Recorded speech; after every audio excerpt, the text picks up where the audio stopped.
Ahoj, moje jméno je Blanka a chci vás pozvat k tomu, abyste spolu se mnou splnili jeden velký sen, který udělá radost určitě i vám, jsem si jistá. Tak poslouchejte.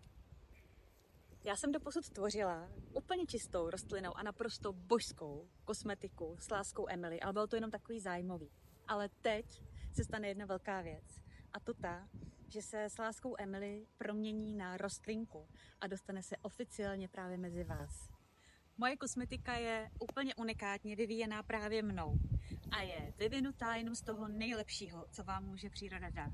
Jsou to rostlinný máslíčka, oleje, vitamíny, esenciální oleje a spousty dalších složek, které neškodí našemu tělu. Takže nejsou karcinogenní, nejsou tam žádný ropný deriváty a podobný takový jako dobroty, ale je to veganská, naprosto čistá, rostlinná, vonavá, výživná, nádherná kosmetika, která pomáhá i mně, pomáhá i kamarádkám s akné a je prostě skvělá, etická a funkční. To, o co vás chci teď moc poprosit, je splnění právě toho snu.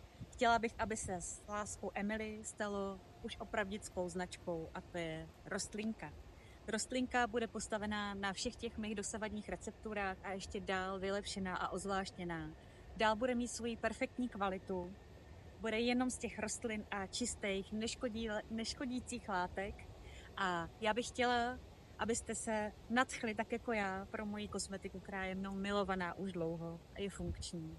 A abyste si s ní udělali radost. Tím, že si uděláte radost vy a uděláte radost někomu z vašich blízkých, uděláte radost i mě, protože mě jako malou tvůrkyni podpoříte a já budu moct udělat to, co myslím, jsem si jistá, že prostě dává smysl.